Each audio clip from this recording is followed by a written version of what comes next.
నమస్కారం, నా పేరు శివ. అందరూ ఎలా ఉన్నారు ఫ్రెండ్స్? వాళ్ళ వీడియోలో ఏపీ రాష్ట్ర ప్రజలకి ఈ యొక్క స్మార్ట్ రైస్ కార్డు గురించి కొన్ని ముఖ్యమైన విషయాలు అయితే నేను చెప్పబోతానండి. అయితే వీడియోలోకి వెళ్ళే ముందు ఇలాంటి విషయాలు మీరు మరింత తెలుసుకోవడం కింద సబ్స్క్రైబ్ బటన్ ఉంది, దాన్ని ట్యాప్ చేసి మన ఛానల్ సబ్స్క్రైబ్ చేసి పక్కనే ఉన్న బెల్ బటన్ని యాక్టివేట్ చేయండి అండ్ అంతేకాకుండా లైక్ చేయండి.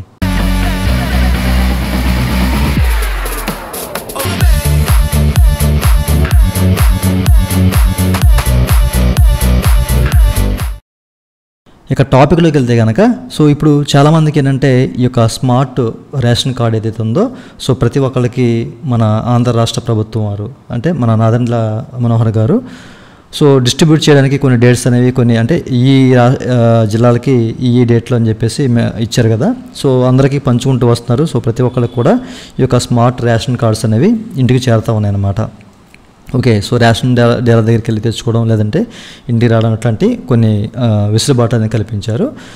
అయితే దీనివల్ల అంటే లాస్ట్ వీడియోలో మీకు చెప్పాను, ఈ యొక్క స్మార్ట్ రేషన్ కార్డుల వల్ల ఏంటంటే ఈ యొక్క డేటా ఏదైతే ఉందో స్మార్ట్ రేషన్ కార్డులో డేటా అంటే మనకు సంబంధించిన బేసిక్ డేటా కానివ్వండి, ఇట్లాంటి డేటా అనేది మనకి మిస్ మ్యాచ్ అవుతుంది. అంటే అన్ని తప్పులు ఉన్నాయన్నమాట. చాలా వరకు అన్ని కార్డుల్లో తప్పులు రావడం, చాలామంది ఆందోళన చేయడం ఇట్లాంటివి చేశారు. దీని కారణంగా ఒక ప్రెస్ మీట్ పెట్టి నాదెండ్ల మనోహర్ గారు ఎవరికైతే తప్పులు అయితే ఉన్నాయో ఓకేనా రేషన్ కార్డులో ఈ స్మార్ట్ రేషన్ కార్డులో అట్లాంటి వాళ్ళు ఈ యొక్క గ్రామ వార్డు సచివాలయంకి ఓకేనా అక్కడికి వెళ్ళి ఒక ఫామ్ అయితే ఉంటుంది. ఆ ఫామ్ ఫిల్ చేసి సచివాలయంలో ఇచ్చినట్లయితే కనుక మీకు మరలా ఏదైతే తప్పు ఉందో ఆ తప్పుని సరిచేసి మళ్ళీ మీకు కొత్త స్మార్ట్ రేషన్ కార్డు వస్తుందని చెప్పేసి అయితే వాళ్ళు చెప్పడం జరిగింది.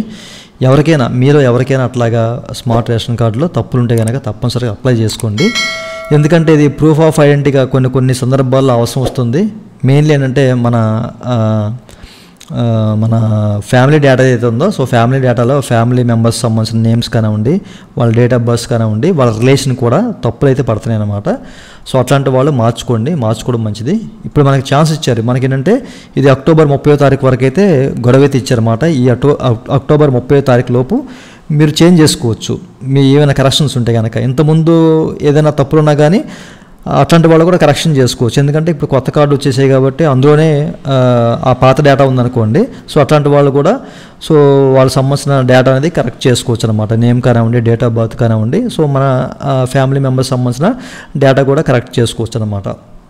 ఓకే, మీరు చూసారు కదా మనకి ఎట్లా ఉంటుంది ఈ కార్డు అనేది. లాస్ట్ వీడియోలో కూడా మీకు ఒక అన్బాక్స్ వీడియో లాంటిది ఒక వీడియో చేసి పెట్టాను. అక్కడ మనకి కార్డు ఎలా అవుతుంది, చాలామందికి వచ్చేసింది ఇప్పుడు కార్డులు. ప్రత్యేకించి మనం చెప్పక్కర్లేదు. బట్ ఇందులో మీకు ఏదైనా తప్పులు ఉంటే కనుక మీరు నెక్స్ట్ మంత్ ఓకేనా అక్టోబర్ 30వ తారీఖు లోపు అయితే మార్చుకోండి. మీకు కరెక్షన్ చేయడానికి అయితే వీళ్ళైతే వెసులుబాటు అయితే కల్పించారన్నమాట. ఈ కొత్త స్మార్ట్ రేషన్ కార్డులో తప్పుల్ని సరి చేసుకోవడానికి ఈ విషయాన్ని మీరు గమనించాలి. ఓకేనా. ప్రతి ఒక్కరికి ఈ విషయం తెలియాలి అన్న ఉద్దేశంతో చెప్తాను. కొంతమంది ఈ విషయాన్ని కూడా అడిగారు, ఇట్లా తప్పులు వస్తున్నాయి మరి ఏం చేయాలని చెప్పేసి వీడియో పెట్టిన తర్వాత ఇప్పుడు మనకి ఇది అవకాశం అయితే కల్పించారు కాబట్టి మీరు గ్రామ వార్డు సచివాలయంకి వెళ్ళి మీరు మార్చేసుకోండి. ఓకేనా. మీకు అప్లై చేసిన ఒక 10 or 15 డేస్లో మీకు మళ్ళీ ఒక కొత్త కార్డు అయితే వచ్చే అవకాశం అయితే ఉంది. ఓకే, చూశారు కదండి, ఇదండి వాళ్ళ వీడియో. ఈ వీడియో మీకు నచ్చితే వీకెండ్ లైక్ బటన్ లైక్ చేసి సపోర్ట్ చేయండి. అలాగే 2 నిమిషాలు మీరు మళ్ళీ తీసుకోవడం కింద సబ్స్క్రైబ్ బటన్ ఉంది, దాన్ని ట్యాప్ చేసి మన సబ్స్క్రైబ్ చేసి పక్కన అనమాట అడౌట్ చేయండి. Thank you for watching and జై హింద్.